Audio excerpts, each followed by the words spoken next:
का मतलब है कि जहाँ पर जेंडर का मतलब है जब आप औरत और मर्द के बीच फ़र्क कर रहे हैं। तो मैं ये बोल रही थी कि जब इकोनॉमिक पॉइंट ऑफ व्यू से आप आर्ग्यू कर रहे हैं या फिर जेंडर एंड पावर पर्सपेक्टिव की नज़रिया से आर्ग्यू कर रहे हैं, तो जब पावर पर्सपेक्टिव से आर्ग्यू करेंगे तो एक मेल हमेशा पावर को अपने कब्जे में रखना चाहते हैं और फीमेल औरत को पावर से डिप्राइव करने की कोशिश करता है, जो होता है पैट्रियार्कल सोसाइटी में कि power always remains in the position of the man और वीमेन लोग जो है उनको they are deprived of exercising power. तो जब परिस्थिति ऐसा है कि औरतों को पावर एंजॉय करने से रोका जाता है और सिर्फ मर्द लोग ही पावर एक्सरसाइज कर सकते हैं, तो ऐसी परिस्थिति में देखा जाता है कि औरत का एक्सप्लॉयटेशन होता है, उनका सेक्सुअल डिज़ायर्स का भी एक्सप्लॉयटेशन होता है। For example, MacKinnon argued that prostitution was the extreme example of how society constructs female sexuality as only an object of male desire। तो देखिए, another feminist thinker मैककिनन, वो उनका व्यू ये था कि एक पैट्रियार्कल सोसाइटी में प्रोस्टिट्यूशन को क्या माना जाता है। Prostitution actually is the other name of female sexuality as an object of male desire। तो जैसे मर्द डिज़ायर करते हैं, मर्द को इच्छा होते हैं कि वो किसी फीमेल के साथ सेक्सुअल प्लेजर लेंगे, तो उनकी इच्छा के अनुसार एक औरत का सेक्सुअल डिज़ायर को कंडीशन करना, इसी का नाम होता है प्रोस्टिट्यूशन अकॉर्डिंग टू मैककिनन। आप समझ रहे हैं ना मैं क्या बोल रही हूँ। मैककिनन का बोलने का मतलब है कि प्रोस्टिट्यूशन क्या है इन अ पैट्रियार्कल और कैपिटलिस्ट सिस्टम। एक मर्द जिस तरह से एक औरत को सेक्सुअली हासिल करने की कोशिश करता है, उसी का नाम है prostitution. There have been criticisms of these feminist perspectives। तो पेटमैन, मैककिनन, इन सबका दृष्टिकोण का काफ़ी क्रिटिसिज्म भी हुआ था। पेटमैन appears to accept the separation of women into bad prostitutes and good wives, continuing the othering of women। तो देखिए, पेटमैन ने अपने थ्योरी में एक डिफरेंशिएशन की है, एक फ़र्क की है किसके बीच, एक गुड वाइफ यानी कि एक आदर्श पत्नी और एक बैड प्रोस्टिट्यूट यानी एक औरत जो बहुत सारे मर्दों के साथ सोती है और सेक्सुअली उनको प्लेजर देती है। तो यहाँ पर पेटमैन एक्चुअली दिखाने की कोशिश कर रहे हैं कि एक पैट्रियार्कल और कैपिटलिस्ट सोसाइटी हमेशा उस औरत को ऊंचा दर्जा देती है जो औरत एक ही मर्द के साथ सारी ज़िंदगी गुजारती है एक अच्छी पत्नी बनकर, और जो औरत अपना पेट चलाने के लिए, ज़िंदगी गुजारने के लिए कई सारे मर्दों के साथ सेक्सुअली एंगेज्ड रहती है, वो बैड है, वो बहुत ही बुरी औरत है। यहाँ पे और एक थिंकर का नाम लिया जाएगा। देखिए, scholar concludes how this domination theory over determines gendered power dynamics and reduces prostitution and women just to their sex acts। तो स्कॉलर का मानना है कि चाहे वो कितनी भी बैड क्यों ना हो, आखिर प्रोस्टिट्यूट्स भी वुमन ही होती है, लड़की या फिर औरत होती है। तो सेक्सुअलिटी के अलावा प्रोस्टिट्यूट की कुछ और भी डिज़ायर्स हो सकती है, कुछ और भी कैरेक्टरल फीचर्स हो सकते हैं। तो ज़रूरी नहीं है कि अगर एक औरत प्रोस्टिट्यूट है तो सिर्फ उसका सेक्स डिज़ायर ही सबसे इम्पॉर्टेंट है। सेक्स वो करती है अपना पेट चलाने के लिए, परिवार पालने के लिए, लेकिन हो सकता है एक प्रोस्टिट्यूट के अंदर भी और भी कई सारे क्वालिटीज़ है। वो अच्छा संगीत भी गा सकती है, अच्छा नाच सकती है, या फिर अच्छी पेंटिंग कर सकती है, या फिर पीड़ित और बहुत ही गरीब लोगों के सेवा कर सकते हैं, बीमार लोगों की सेवा कर सकती है। तो इन सब गुणों को भी देखना पड़ेगा। एक औरत के हिसाब से, एक औरत के हैसियत से ही एक प्रोस्टिट्यूट को ट्रीट करना चाहिए। Prostitute is not a symbol of sexuality. Okay, prostitute मतलब उसका लेना देना हमेशा सेक्स से ही है। सेक्स के अलावा उसका दूसरा कोई मेंटल या साइकोलॉजिकल इंस्टिंक्ट नहीं हो सकता है। ऐसा सोचना गलत है, ये स्कॉलर का मानना है। Scholar goes on to note that this essentializes women and fails to move outside the phallocentric imaginary। तो स्कॉलर यही बोल रहे हैं कि अक्सर कैपिटलिस्ट और पैट्रियार्कल सोसाइटी के लोग यही गलती कर बैठते हैं कि एक प्रोस्टिट्यूट भी औरत है, उसको एक औरत का दर्जा देना है, ये बात भूल जाती है और प्रोस्टिट्यूट को सिर्फ एक सेक्स का सामान, एक सेक्स कमोडिटी के हिसाब से इस्तेमाल करता है। Further, the radical feminist theories reduce women's identities to a single trait regardless of the structural effects of money, culture and race। तो देखिए, कल्चर कुछ भी हो, रेस कुछ भी हो, लेकिन हमेशा प्रोस्टिट्यूट का जो आइडेंटिटी, प्रोस्टिट्यूट का परिचय लगभग एक जैसा ही रहता है। और वो क्या?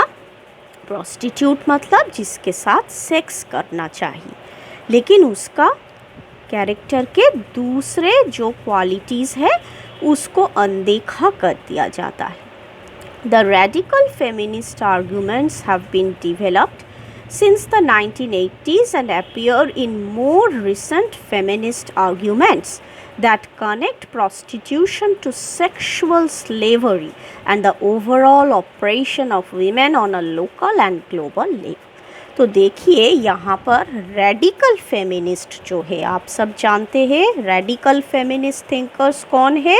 जो फेमिनिस्ट्स समाज में एक रेडिकल चेंज चाहती है, एक रेवोल्यूशनरी चेंज, बहुत इंटेंस एक चेंज लाना चाहती है, मर्दों का सोच और ख्यालात ही बदल देना चाहती है। ऐसे फेमिनिस्ट थिंकर्स को बोला जाता है रेडिकल फेमिनिस्ट थिंकर्स। तो रेडिकल फेमिनिस्ट थिंकर्स क्या मानते हैं? प्रोस्टिट्यूशन को एक तरह का स्लेवरी मानते हैं। स्लेवरी मतलब गुलामी। तो प्रोस्टिट्यूशन जैसे एक गुलामी है जहाँ पर एक क्लाइंट, जो डेफिनेटली हमेशा एक मर्द ही होता है, तो वो मर्द जैसे एक औरत की इच्छा के बगैर, उसकी मर्ज़ी के खिलाफ जाके उससे अपना सेक्सुअल प्लेजर पाना चाहते हैं, उसके साथ सेक्सुअल एक्ट्स कंडक्ट करना चाहते हैं और उसको अपने गुलाम में बदल देता है। तो ये बात कितना सच है ये पता चलता है अगर आप हमारे सेकेंड वर्ल्ड वॉर के इतिहास को देखिएगा। तो एक टर्म है, एक पर्टिकुलर टर्मिनोलॉजी है जिसको आप बोलते हैं कॉम्फर्ट वीमेन। आपने कभी सुना है या नहीं मुझे नहीं पता, तो आपके जानकारी के लिए मैं बता दूं, ये टर्मिनोलॉजी कम्फर्ट वीमेन, इस टर्मिनोलॉजी को क्रिएट किया गया था सेकेंड वर्ल्ड वॉर के वक्त। आप सब जानते हैं कि उस वक्त जापान चाइना पर आक्रमण किया था और कोरिया पर भी जापान ने आक्रमण किया था। तो उस वक्त जापान ने कई सारे चाइनीज़ औरतों को और कोरियन औरतों को अपने फ़ौज के मनोरंजन के लिए ज़बरदस्ती उठाकर ले आते थे। तो जापान के मिलिट्री मैन जब भी कोरिया पर जाते थे और वहाँ पे एरियाज़ एंड टेरिटरीज़ को कॉन्कर करते थे तो वहाँ के औरतों को उनके मर्ज़ी के बगैर उठाकर ले आते थे और उनके साथ सेक्सुअल एक्ट्स कमिट करते थे और उनको किस तरह से ट्रीट करते थे, जैसे वो उनका सेक्स का सामान है, सेक्स कमोडिटी है। तो ऐसी औरत जिनसे लोग अपना सेक्सुअल कंफर्ट ढूंढते थे, इनको कहा जाता है कंफर्ट वीमेन। तो जापानीज़ आर्मी ने बहुत सारे कोरियन औरत और चाइनीज़ औरतों को अपना कंफर्ट वीमेन बनाकर रखा था। तो इसी कंफर्ट वीमेन से ये कॉन्सेप्ट आया है कि प्रोस्टिट्यूट्स को एक्चुअली गुलाम बनाकर रखा जाता है, जिनका मर्जी, जिनका इच्छा के बगैर ही उनसे सेक्सुअल काम करवाया जाता है, उनके मर्जी के खिलाफ। Berry 1995 defines prostitution as sexual exploitation when the human being is reduced to a body objectified to sexually service another, whether or not there is consent, violation of the human being has taken place। तो लगभग दूसरे scholars जो कहते आए हैं, berry भी वही कह रहे हैं कि प्रोस्टिट्यूशन का मतलब है जहाँ पर एक औरत की बॉडी, सिर्फ उसका शरीर ही इम्पॉर्टेंट हो जाता है, उसका मन, उसका साइकोलॉजी और चरित्र के दूसरे जो फीचर्स वो बहुत ही अनइम्पॉर्टेंट हो जाता है। औरत मतलब सिर्फ sex, only something which is used to do sex and nothing more than that. Berry describes a four-stage process in which prostitution becomes sexual exploitation। तो बेरी ने हमें 4 प्रोसीजर्स या 4 स्टेजेस के बारे में बताया जिनके ज़रिए एक औरत सेक्सुअल एक्सप्लॉयटेशन का शिकार होती है और आखिर तक प्रोस्टिट्यूट बन जाती है। तो पहला डिस्टेंसिंग। तो डिस्टेंसिंग क्यों? जब भी एक औरत के चरित्र पर प्रोस्टिट्यूशन का दाग लग जाता है, समाज जैसे ही एक औरत को प्रोस्टिट्यूट कहकर आइडेंटिफाई कर देता है, तब क्या होता है, समाज के दूसरे लोग उस औरत से हमेशा डिस्टेंस मेंटेन करते हैं।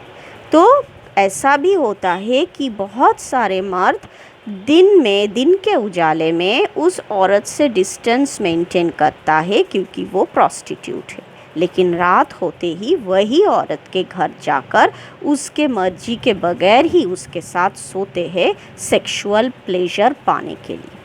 फिर देखिए डिसएंगेजमेंट। तो डिसएंगेजमेंट मतलब क्या? जैसे ही उस औरत को प्रोस्टिट्यूट के हिसाब से आइडेंटिफाई कर दिया गया, उसको समाज हमेशा दूर रखा करता है, कोई उसके साथ एंगेज नहीं होता है। कोई अच्छा लड़का एक प्रोस्टिट्यूट से शादी नहीं करेगा। अब फिल्मों में दिखाई देता है कि लड़का प्रोस्टिट्यूट से शादी कर लेता है, लेकिन ऐसा हकीकत में, वास्तव में कभी नहीं होता है। मान लीजिए अगर एक प्रोस्टिट्यूट बीमार पड़ती है तो उसका इलाज के लिए, उसकी सेवा के लिए समाज के कोई भी लोग आगे नहीं आएगा। आपको मैं बता दूँ, इस कोविड पैंडेमिक सिचुएशन में प्रोस्टिट्यूट का जो बिज़नेस था, प्रोस्टिट्यूशन बिज़नेस, उसको बहुत बड़ा धक्का लगा है क्योंकि उनके क्लाइंट्स तो अब कोरोना की डर से उनके पास नहीं आते हैं सेक्सुअल कंफर्ट खरीदने के लिए।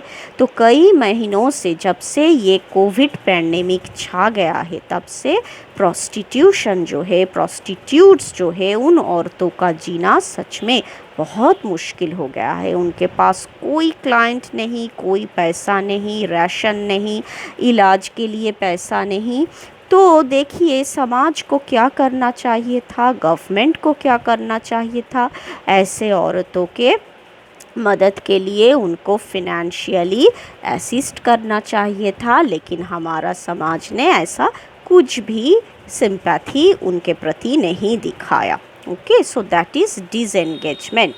फिर देखिए डिसोनेंस। डिसोनेंस मतलब डिसरेस्पेक्ट। वो प्रोस्टिट्यूट है, उसके साथ बिल्कुल भी बात मत करो, उसको देखकर ही दूसरे तरफ से तुम चले जाना, उसको बिल्कुल भी उसके साथ कोई रिश्ता मत रखो, मतलब एक डिसरेस्पेक्ट। वो क्या काम करेगी, वो तो एक प्रॉस्टिट्यूट है, उससे हम कुछ भी नहीं करवाएंगे, उसका चरित्र ही ठीक नहीं, तो that is dissonance and disembodiment. What is that? Disembodiment मतलब एक प्रॉस्टिट्यूट है, उसका मतलब उसका शरीर नापाक है, अपवित्र है, बहुत गंदी औरत है, तो इस तरह की सोच। तो it is this stages Berry argues it is these stages Barry argues that objectify the female body and separate sex from the human being.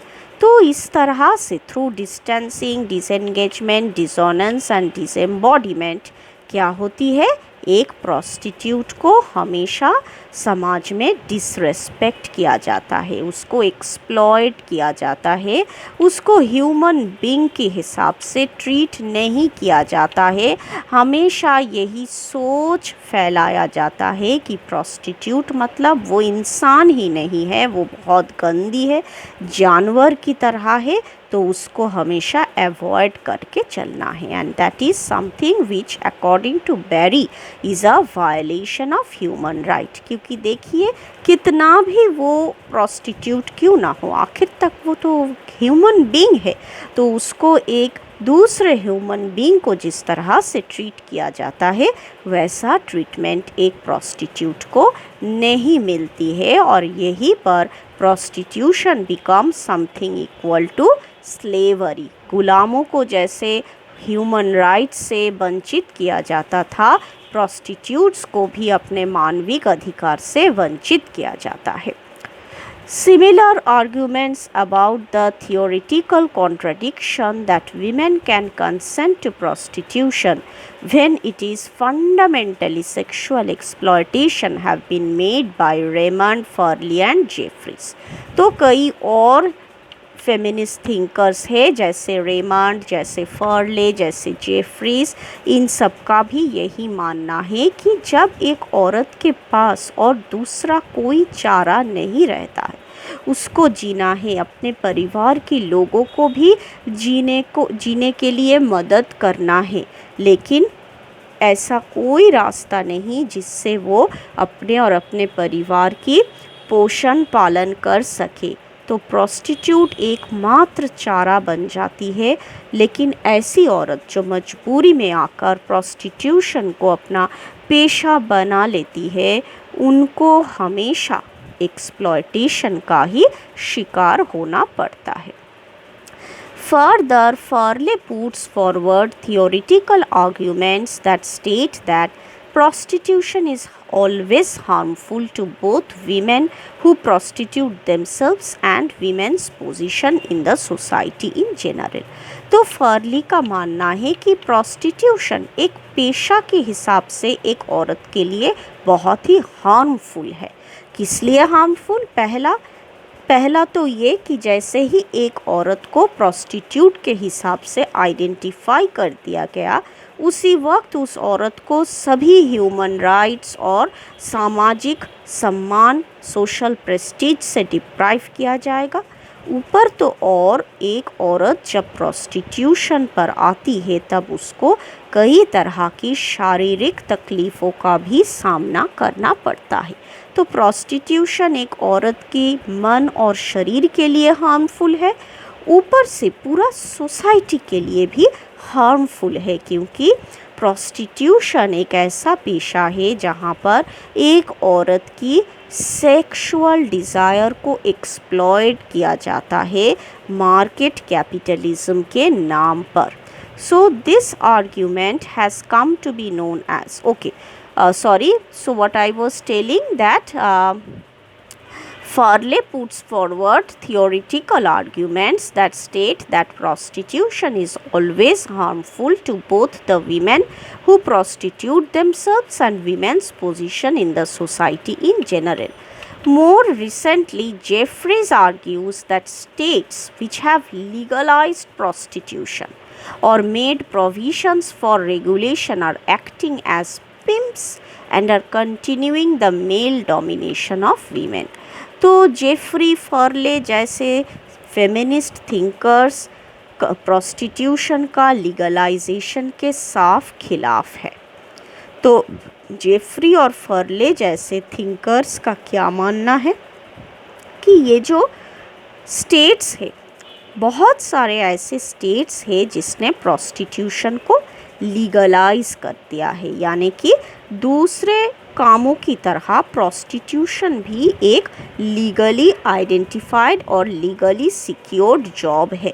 तो थाईलैंड एक ऐसा राष्ट्र है जहाँ पर प्रोस्टिट्यूशन यानी sex work is very very lawful activity, यानी कि वहाँ एक मर्द को एक प्रोस्टिट्यूट के पास जाने के लिए छुप छुप के जाना नहीं पड़ता है, ओपनली जा सकते हैं, क्योंकि law is there to protect the prostitutes.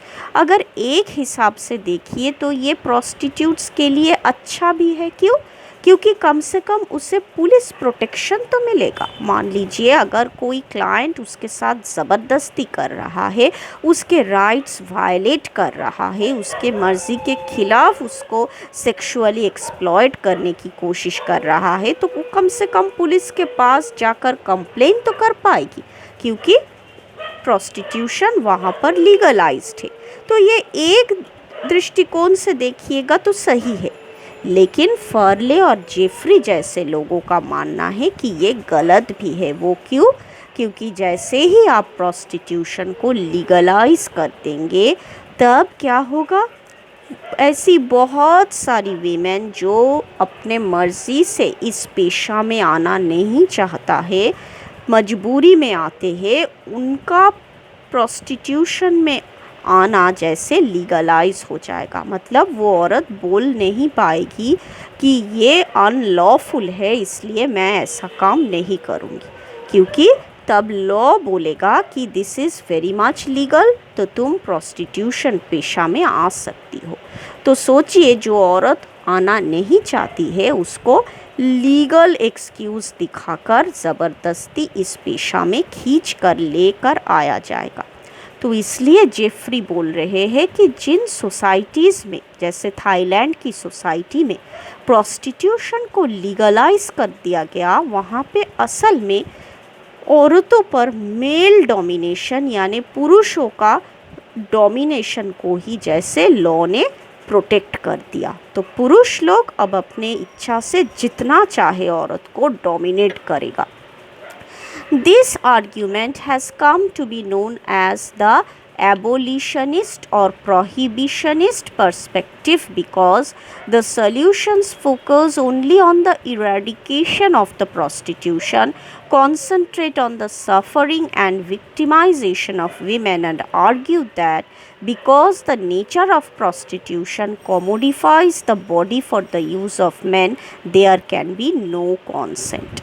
तो अगर प्रोस्टिट्यूशन को आप लीगलाइज कर देंगे, इसको लॉ की द्वारा प्रोटेक्ट कर देंगे इस पेशा को, तब क्या होगा, तब ये आइडेंटिफाइड हो जाएगा, ये इस्टेब्लिश्ड हो जाएगा कि औरत की बॉडी सिर्फ़ और सिर्फ मर्द की एंटरटेनमेंट के लिए ही है, दूसरा कोई चारा नहीं, और मर्द को इसलिए औरत की कॉन्सेंट यानी उसकी मर्ज़ी जानने की कोई ज़रूरत नहीं। तो that is something very very dangerous. You see, हमेशा माना जाता है जहाँ पर जेंडर इक्वलिटी की बात हो रही है, तो अगर एक मर्द को एक औरत का शरीर को भोग करना है तो उसके कॉन्सेंट, उसकी सहमति लेकर ही करना पड़ेगा। लेकिन जब प्रोस्टिट्यूशन को लीगलाइज कर दिया जाएगा तब इस बात को ही सब स्वीकार कर लेंगे कि औरत की बॉडी सिर्फ मर्द के साथ सेक्स करने के लिए ही बना है, तो इसमें मर्द को औरत की कॉन्सेंट, उसकी मर्ज़ी जानने की कोई ज़रूरत नहीं पड़ेगी। So this reading of victimization states that a woman can never be a sex worker because she is turned into a sex object by structural and power inequalities between men and women. तो इस तरह से समाज में पुरुष और महिलाओं के बीच जो पावर इनइक्वालिटी है, यानी पावर हमेशा मर्दों के पास ही रहेगा एक्सरसाइज करने के लिए, औरत को पावर एक्सरसाइज करने का कोई अधिकार नहीं मिलेगा, ये बात भी इस्टेब्लिश्ड हो जाएगा अगर आप प्रोस्टिट्यूशन को लीगलाइज कर देंगे तो। Okay, theoretical perspectives that locate oppression and violence in the intrinsic nature of prostitution are somewhat supported by the evidence of the difficulties and distress associated with some types of sex work। तो कुछ theories ऐसे ही है जो हमेशा prostitution इस पेशा के साथ ऑपरेशन यानी जुल्म और वायलेंस यानी हिंसा को अटैच कर देते हैं, और इसी के साथ different types of sex work जो होता है उस सेक्स वर्क के साथ कई तरह के परेशानियाँ, डिफ़िकल्टीज़ यानी कठिनाई और डिस्ट्रेस यानी परेशानियाँ भी जोड़ जाती है। तो मान लीजिए अगर प्रोस्टिट्यूशन को आप ऑपरेशन या हिंसा के दृष्टिकोण से देख रहे हैं, तो जब एक औरत एक मर्द के साथ सेक्स करना नहीं चाह रही है लेकिन उससे ज़बरदस्ती सेक्स करवाया जा रहा है, तो इससे क्या हो रहा है, उस औरत पर जुल्म हो रहा है। वो सेक्स ना करने पर उसके ऊपर हिंसा का प्रयोग हो रहा है, और इस तरह से क्या हो रहा है, जो different types of sex work जो है उसके साथ कई सारे डेंजरस एस्पेक्ट्स भी जुड़ जाते हैं, यानी एक औरत की ज़िंदगी दाव पर आ जाती है जब प्रोस्टिट्यूशन जुल्म और हिंसा के साथ जुड़ जाती है। Few scholars would argue about the connections between few scholars would argue about the connections between some forms of sex work and groups of sex workers, particularly street level, with violence, murder, drug use, homelessness, poor health and HIV and other indicators of social deprivation। तो देखिए sex work का भी different levels होता है। कुछ sex workers यानी prostitutes ऐसे होते हैं जो सड़क पर खड़ी रहती है अपने क्लाइंट के इंतज़ार में, तो वो बहुत ही लो लेवल प्रोस्टिट्यूट्स है जिनको पैसा भी कम मिलता है और उनके पास जाते भी है लो लेवल लोग जिनके पास उतना पैसा नहीं। फिर कुछ प्रोस्टिट्यूट्स होते हैं थोड़ा हायर लेवल की जो होटल में अपने क्लाइंट को एंटरटेन करने के लिए मिलती है। फिर कुछ प्रोस्टिट्यूट्स होती है थोड़ा और अपर लेवल में जो अपने घर में ही मर्दों को एंटरटेन कर लेते हैं और पैसा लेते हैं। फिर कुछ और प्रोस्टिट्यूट्स है जो होटल्स में बड़े बड़े फॉरेन एम्बेसडर्स या फिर फॉरेन डिग्नेटरीज़ के एस्कॉर्ट बनकर उनका मनोरंजन करते हैं। तो सेक्स वर्क का भी डिफरेंट लेवल्स होता है, और काफ़ी स्कॉलर्स ने इन सेक्स वर्कर्स के साथ वायलेंस यानी हिंसा, मर्डर और ड्रग का इस्तेमाल को भी अटैच किया है कि जहाँ जहाँ प्रोस्टिट्यूट्स जाती है वहाँ वहाँ लोग प्रोस्टिट्यूट्स को इस्तेमाल करते वक्त ड्रग्स का सेवन करते हैं, अल्कोहल जैसे कि शराब का सेवन करते हैं। कभी कभी प्रोस्टिट्यूट्स के साथ कुछ अनहोनी घटनाएं भी हो जाती है, उनका मर्डर हो जाती है, और सबसे बड़ी बात HIV का संक्रमण भी हो सकता है। अगर पुरुष लोग जो प्रोस्टिट्यूट्स के साथ सेक्स कर रहा है वो कॉन्डोम का इस्तेमाल नहीं करेगा तो उनके अंदर अगर कोई सेक्सुअल डिजीज़ है तो वो इजीली एक प्रोस्टिट्यूट के शरीर में ट्रांसमिटेड हो जाएगा। तो इसीलिए कहा जाता था कि प्रोस्टिट्यूट्स जो है वो used to be the hub of HIV infection. उनके अंदर ये HIV इन्फेक्शन का काफ़ी बढ़ते हुए एक ट्रेंड नज़र आ रहा था। तो इसलिए HIV एंटी HIV ड्राइव एक वक्त इन प्रोस्टिट्यूट्स के कॉलोनीज़ में कंडक्ट किया गया था। इनको समझाया गया था कि सेक्स करते वक्त तुम सिर्फ उन्हीं क्लाइंट्स के साथ सेक्स करो जो तुम्हारे साथ कॉन्डोम इस्तेमाल करने पर राज़ी रहेगा, अदरवाइज से नो। लेकिन आप जानते ही हैं कि प्रोस्टिट्यूट्स को नो बोलने का अधिकार नहीं। अगर नो बोलेंगे तो उन पर हिंसा का प्रयोग होगा। दैट इज़ वाई हम बोल रहे हैं कि prostitution is equivalent to slavery. Okay, Rusakova, Rakhmetova and Stradley, इन तीनों स्कॉलर्स ने कुछ रिसर्च किए थे जहाँ पर प्रोस्टिट्यूशन के साथ सोशल डिप्रिवेशन का जो ये एस्पेक्ट ये उनके रिसर्च में काफ़ी नज़र आया था। मतलब जो प्रोस्टिट्यूट बन गई जो औरत, वो सोशली हमेशा डिप्राइव्ड रहेगी।